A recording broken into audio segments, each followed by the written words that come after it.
But we have to finish the movie. Who gives a fuck about movies?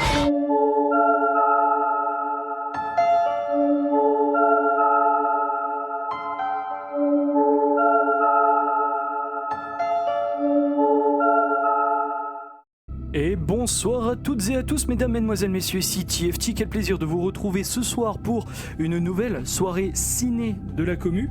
On est sur le film Silent Hill de 2006, réalisé par Christophe Gans, et vous le voyez, et oui, monsieur, dame, c'est un film cocorico franco-canado-américain, et ça fait plaisir d'avoir un film français duquel on va parler ce soir, film d'horreur de surcroît, c'est quand même pas rien, hein, film d'horreur français, et c'est un film que j'aime particulièrement, et vous le voyez venir, enfin vous l'avez vu venir plutôt si vous avez suivi ma VOD sur, enfin le stream, ou alors ma VOD sur le jeu Silent Hill Origins. C'est pas plus mal de refaire Silent Hill Origins et de revoir ce film là ce soir avant de commencer pour bien évidemment débriefer un peu tout le bazar. Silent Hill, c'est un film que j'ai envie de faire découvrir à la commu depuis très longtemps, mais je sais que le propos peut être particulièrement hardcore par moment. En effet, le film Silent Hill ne recule devant rien pour terroriser son audience, pour la simple et bonne raison que c'est un type d'horreur très spécifique qui s'appelle de l'horreur psychologique. Vous pouvez avoir des cadavres, vous pouvez avoir des trucs, vous pouvez avoir des morts trash à l'écran, mais tout est une violence morale et psychologique. Donc là, dans ce film, c'est exactement ce qui va se passer. Malgré tout, avant de commencer, oui, un point sur la violence, comme je le dis, ça ne recule devant rien. Donc des personnes qui brûlent vivantes, des enfants qui brûlent vivants, des personnes qui se font déchirer par des barbelés, etc. Ça va envoyer du steak, hein. Donc voilà, le film est interdit aux moins de 16 ans, si j'ai pas de conneries. Et du coup, je me suis dit, tiens, je suis dans mon cycle Silent Hill, donc pourquoi pas, let's go, revenir sur le média. Avant de lancer le film, juste une petite précision également. Je sais et je reprend les propos d'un comité de critique de cinéma qui s'était fait connaître à l'époque, hein, c'était le comité de Karim Debache bien sûr, qui disait le problème de Silent Hill le film, c'est qu'on n'est pas prisonnier de Silent Hill le film, on est prisonnier de Silent Hill le jeu, et ça a été principalement l'un des principaux reproches bien évidemment du métrage. Pour autant, c'est un film que j'aime de tout mon cœur et de manière inconditionnelle, malgré, c'est vrai, quelques petits essoufflements de rythme par moment, mais c'est pas plus mal. Je vous rappelle que Silent Hill, et j'arrêterai jamais de le dire, nom de Dieu, Silent Hill, avant d'être un film d'horreur, est un film contemplatif. Vous êtes là, vous vous posez, vous regardez, et vous êtes subjugué par le côté très simplissime, hein, de la ville de Silent Hill, mais vous êtes quand même terrifié et intrigué par ce qui se passe, ce qui vous donne l'envie d'aller plus loin. Bref, bonne soirée à toutes et à tous, et encore une fois, faites attention lors du visionnage de ce film, bien évidemment. Pour les autres, bien sûr, le film est disponible sur le Discord de la commu, et on se retrouve à la toute fin, comme pour le film précédent Halloween, pour faire bien évidemment un débrief. Bon film à toutes et à tous, merci YouTube, merci la VOD, bien sûr. Ok, messieurs, dames, nous voici à la fin du visionnage du film Silent Hill, du coup. Excellent film. Franchement, j'ai franchement kiffé revoir ce film. Je le fais une fois tous les 2 ans parce que je l'apprécie tellement que, évidemment, je pourrais le regarder tous les ans, mais après, je vais me gâcher le plaisir. C'est un peu le même kiff avec genre Le Seigneur des Anneaux, Harry Potter et autres. Donc, que dire de ce film? Alors, encore une fois, j'avais revu l'après-midi avant de regarder ce film et de faire mon review en même temps.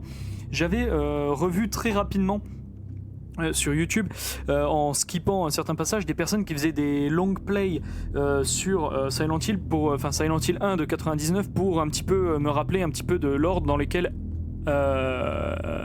Harry, je sais même pas pourquoi je cherche, Harry Mason du coup fait les objectifs dans le jeu. Et fait et dit, on a exactement le même principe dans le film. Alors là, c'est vrai que bon, il y a plusieurs moments où je me suis dit, notamment la scène dans le hall de l'hôtel, où si Sibyl n'avait pas fouillé les portes, les doubles portes du buffet où se rangent les clés des chambres d'appartement, à aucun moment ils auraient pu avancer dans l'histoire. Donc c'est vraiment en mode, oh là là, on est perdu, on fouille. Oui, mais vous êtes dans une ville. Donc à quel moment vous vous dites je suis perdu, on fouille dans un hôtel, alors que ça aurait pu bien être oh là là mon Dieu je suis perdu, on fouille et vous êtes dans une boucherie. C'est un peu un problème, c'est vraiment un peu un problème en mode oh là là le hasard fait avancer le scénario. C'est un peu dommage, ça me tire un peu du film, mais sinon pour le reste on sent vraiment un truc qui a été soulevé par tout le monde de manière unanime. le respect de Christophe Gans pour l'univers. Ça suinte, ça transpire, ça empeste le respect. Chaque truc est respecté. Alors, malgré tout, quand je dis respecté, je veux dire dans l'intégrité des codes cinématographiques ainsi que de la mise en scène et également du jeu. Alors, par contre, je vais pas dire du lore, pour la simple et bonne raison qu'il y a plusieurs trucs qui sont un peu spéciaux, avec un S. Bonjour, la faute d'orthographe à presque 23h. Enfin, la faute de prononciation à presque 23h. Il y a un truc, je suis en train de me retourner le cerveau, puisque comme je le dis, je viens de terminer le visionnage. Il y a juste un truc qui me dérange, c'est justement, oui, les libertés, ou du moins les adaptations. Dans le film, c'est donc le policier, comment il s'appelle, Gucci, enfin bref, qui sauve Alessa des Flammes. Ce n'est pas Travis Grady. Du coup, alors ça à l'époque vous allez me dire ouais mais quand le jeu sort, Silent Hill Origins c'est pas encore sorti etc, on connaît pas toutes les origines et tout, c'est vrai, donc alors soit le film invente quelque chose et le jeu le remodifie, ou alors le jeu a fait quelque chose et le film l'a remodifié.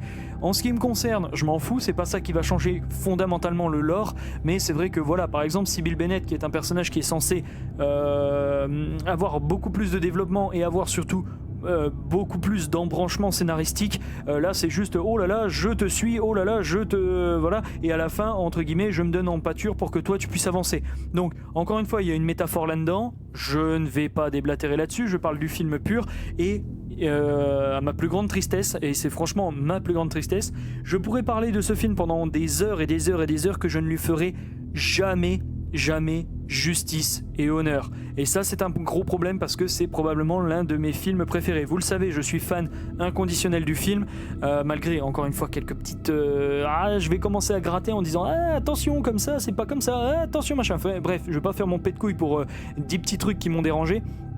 Mais voilà, je ne pourrai jamais lui faire justice et lui faire honneur à ce film.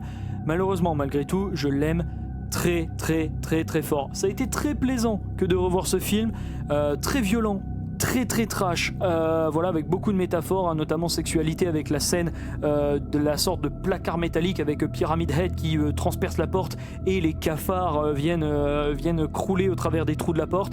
Bien évidemment il faut y voir une métaphore de la pénétration et de l'acte sexuel notamment, et on a bien évidemment des femmes qui sont victimes d'un homme, de la figure masculine ultra musclée avec un énorme appendice, dirons-nous, YouTube be nice. Donc voilà, mais encore une fois je ne suis pas là pour faire ce genre de rapprochement et de métaphore, bien sûr. C'est pour ça que je dis que je pourrais en parler des heures de ce film que j'aime, et pour autant ne jamais lui rendre justice pleinement, bien sûr, encore une fois, et il y a bien évidemment des interprétations possibles.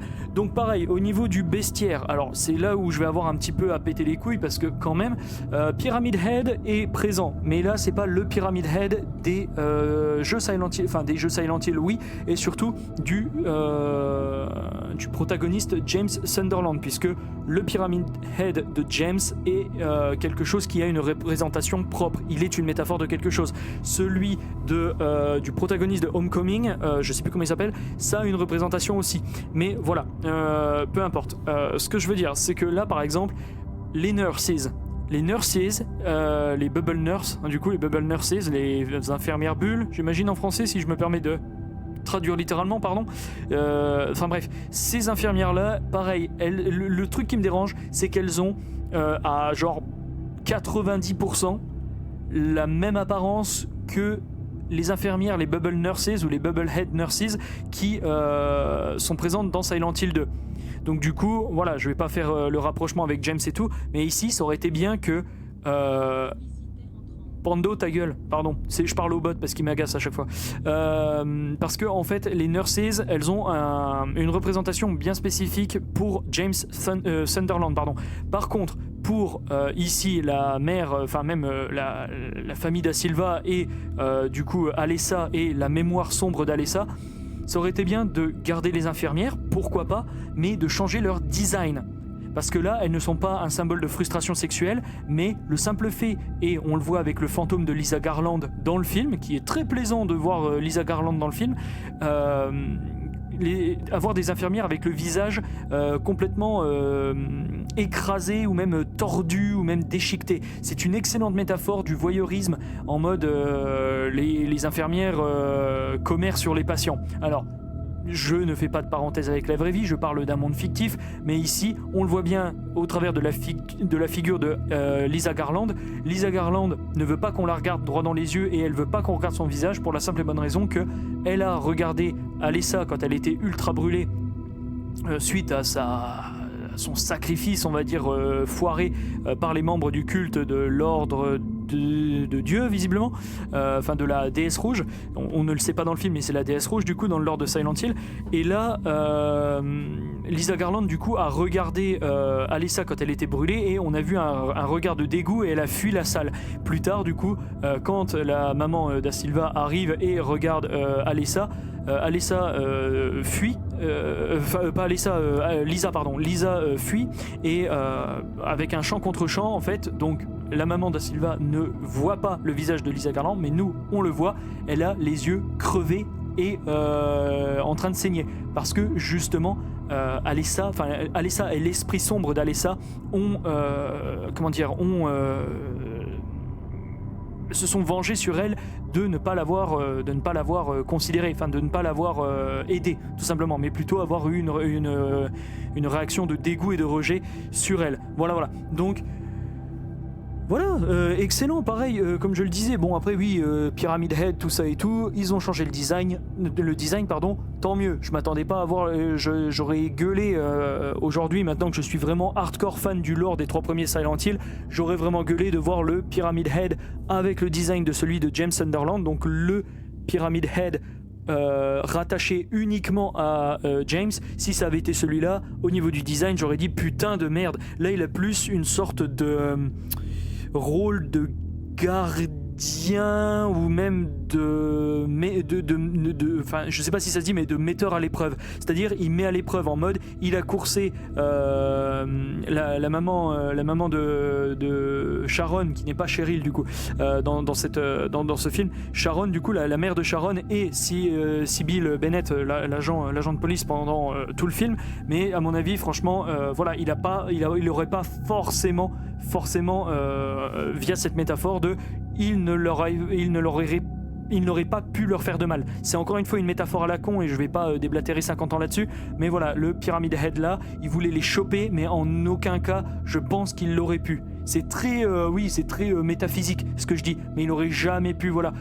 Donc voilà, et la métaphore, comme je le dis, dans la sorte de KGB en acier, avec ce Pyramid Head qui transperce la porte avec tous ces cafards qui rentrent, etc. Les 2 femmes hurlent parce qu'elles se font agresser d'une manière métaphoriquement sexuellement explicite, et elles se baissent et elles esquivent cette figure pénienne géante qui est le poignard, le couteau, la masse d'armes, la hache d'armes de Pyramid Head, et voilà, c'est vraiment très métaphorique. Donc voilà, excellent film donc, et encore une fois, on va parler un petit peu du plan final, le plan du buisson qui fait parler du film encore aujourd'hui pour les aficionados du film, tels que moi notamment. Le plan du buisson, le film se termine sur un plan de buisson quasiment inexplicable, un travelling qui finit sur un buisson en premier plan.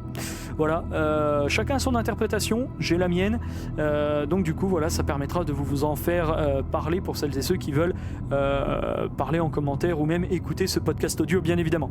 Donc voilà, très très bon film, des libertés par rapport au lore originel, ou même qui se permet en tant que film d'expliquer des trucs qui seront réexpliqués ou même un peu retcon, on va pas se mentir, avec les films prochains, avec les jeux prochains bien sûr, mais en tous les cas c'était vraiment excellent et je ne rechigne jamais à l'idée de revoir ce film, bien évidemment. Attention, c'est extrêmement trash pour celles et ceux qui voudraient voir, notamment la scène finale où Christabella affronte l'esprit d'Alessa, l'esprit sombre d'Alessa et Alessa elle-même, une scène particulièrement gore, particulièrement trash, ainsi que les membres de l'église qui se font, je pense, vous le voyez venir, complètement déchiquetés, broyés, éviscérés, coupés en deux, etc. par les barbelés d'Alessa, bien évidemment.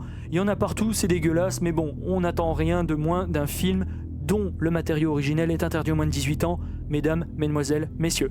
C'était donc TFT qui vous faisait, encore une fois, au même titre que le film précédent, ce petit coup de gueule entre guillemets fait à l'arrache avec mon interface du coup de stream cinéma, du coup ciné de commu ou soirée ciné du coup comme je l'appelle sur Twitch. Merci à toutes et à tous d'avoir suivi cet épisode, c'était TFT, je me permets enfin de vous souhaiter une bonne soirée et une bonne continuation. Merci à toutes et à tous de vous être soit intéressés, soit d'avoir écouté ce podcast jusqu'à la fin. On se dit à bien vite, c'était TFT, passez une bonne fin de soirée, portez-vous bien, salut salut.